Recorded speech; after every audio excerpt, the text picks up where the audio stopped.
et action. Bonjour Théophile. Salut. Donc t'as monté un projet solo du coup. Ouais, c'est ça. Est-ce que tu peux nous en parler un petit peu, nous présenter un peu quelle était l'idée?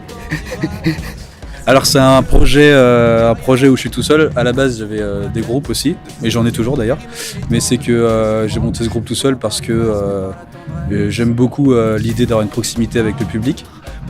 Et pour s'organiser aussi, pour faire des répètes, etc. C'est plus facile forcément parce que je suis tout seul. Un peu plus de proximité et puis voilà, j'ai envie de monter mon truc tout seul aussi quoi. J'écris des textes personnels donc je me suis dit pourquoi pas le faire tout seul quoi. En termes de style, comment tu définis ça? C'est de la chanson moderne électro française. Voilà. Pour faire simple.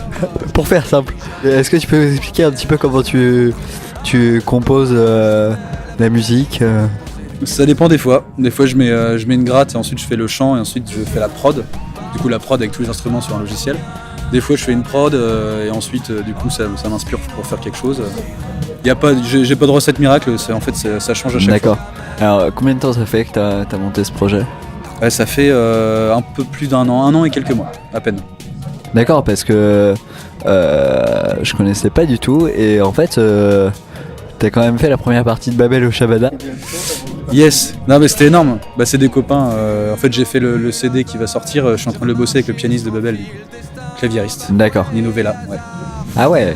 Et c'est un très bon copain du coup c'est pour ça ils m'ont fait jouer. D'accord. C'était mortel. Est-ce que le CD est déjà sorti ou est-ce que c'est prévu dans les prochains mois? Il est pas sorti et c'est prévu dans les prochains mois, ouais. D'accord, est-ce qu'on a une date approximative? Il n'y a pas de date parce que je sais pas encore comment je le sors. Si je le sors tout seul ou si je le sors avec des partenaires possibles dans le disque. Au mieux, qu'est-ce que tu as envie de faire de ce CD? Qu'est-ce que j'ai envie de faire? Bah, j'ai envie de faire découvrir mon projet par ce CD du coup, puisque du coup c'est tout jeune. C'est le premier EP, donc c'est la découverte du projet avec 4 titres du coup qu'il y aura. C'est dur de rester comme ça. Avec 4 titres qu'il y aura et puis voilà, c'est vraiment le but de faire découvrir le truc quoi. D'accord. Et est-ce que tu vas le faire uniquement en digital ou aussi en physique? En physique ouais, carrément. En physique aussi. Ouais. Ok. C'est que sur scène, j'ai remarqué qu'il y avait, alors je sais pas si c'est plus du bricolage ou si c'est vraiment des LED, mais je trouve qu'il y a vachement un effet de ça fait très bougie, très smooth en fait, et il me semble aussi que tes pupitres sur lesquels tu mets tes synthés sont aussi illuminés. Comment t'as imaginé ça du coup? On a imaginé ça tous ensemble en fait, c'est un univers qu'on a voulu recréer par rapport à mes chansons, on a réfléchi.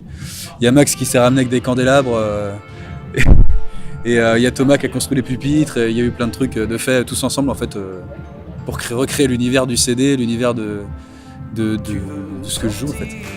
D'accord. Donc tout est parti en fait des textes que tu écris. Ouais, voilà, c'est ça. En fait, le but, ouais, c'est ça, c'est de montrer, d'essayer de faire vivre par l'image et par les lumières ce que moi j'écris aussi. Quoi. Rapidement, qu'est-ce que t'écris en termes de sujet? J'écris des choses qui me touchent. Donc ça peut être politique, ça peut être juste du ressenti sur des relations que j'ai avec des gens ou des relations que d'autres gens ont avec d'autres gens. Sur la guerre, ça arrive aussi. Sur vraiment ce qui me touche sur le moment. J'apprends un truc, j'apprends une info, il m'arrive quelque chose, du coup j'écris un texte dessus et puis voilà. J'essaye de faire vivre un petit peu ce que je ressens. Je te propose de regarder ton équipe technique derrière. Ah bah forcément il se planque. Il était là. Voilà. On se marre bien. Ouais. Mais il bosse bien. Il bosse très très bien. C'est très très bon technicien. C'est bien parce que du coup ça présente l'équipe aussi. Ça montre que je suis pas tout seul parce que c'est pas parce que du coup je suis tout seul sur scène que je suis tout seul dans l'équipe. On est 4, là on est 3 du coup ce soir. Et on est 4 dans l'équipe et puis ça c'est hyper important de le préciser parce qu'il y a une personne en moins et ça change beaucoup de choses. Important de travailler en équipe donc pour toi. Même si c'est tes textes et que c'est toi qui es sur scène face au public, pour toi c'est important quand même de souligner le travail d'équipe. C'est ça, je suis juste le petit iceberg qui sort de l'eau et puis il y a tout le travail en amont qui est fait avec les techniciens. Du coup, là ce soir on est au 20 sur 20 et du coup tu as joué sur la scène qui est proche de l'église. Ouais. Comment t'as vécu ça? De jouer proche d'une église? Un truc.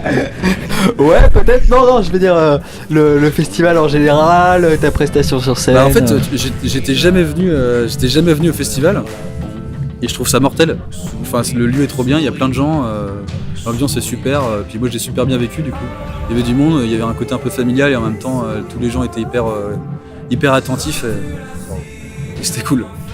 Et pour toi, c'est la première fois que tu présentais un concert dans le cadre d'un festival ou même en plein air?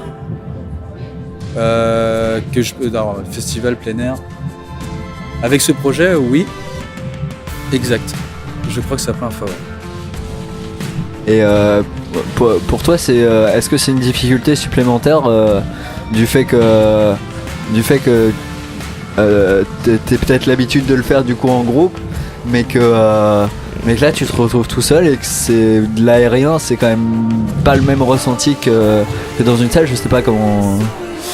Bah ouais, en fait c'est toujours un peu spécial de jouer pas dans une salle, en extérieur ou même dans le cadre d'un festival où les gens sont pas forcément venus que pour écouter de la musique, ils sont venus aussi pour passer un bon moment, pour discuter, pour boire des bières, Du coup c'est une petite appréhension à chaque fois puisque je fais pas une musique, je fais pas du rock ou du festif, du coup c'est une musique où tu as besoin d'être attentif, où c'est pour ressentir des choses, etc.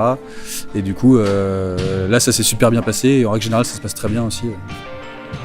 Pour un projet qui est nouveau, je pense que c'est important de réussir aussi bien en salle qu'en festival. Ouais. Carrément, je suis d'accord avec toi. C'est deux univers bien différents et moi par exemple en tant que spectateur je préfère regarder en salle parce que l'ambiance est plus intimiste et que du coup il y a vraiment une attention qui est vraiment portée sur le concert, mais c'est aussi super bien en festival. Voilà, mesdames et messieurs, l'équipe technique. Bon, ok, merci beaucoup Théo. Bah, merci à toi, c'était cool. Ouais, merci.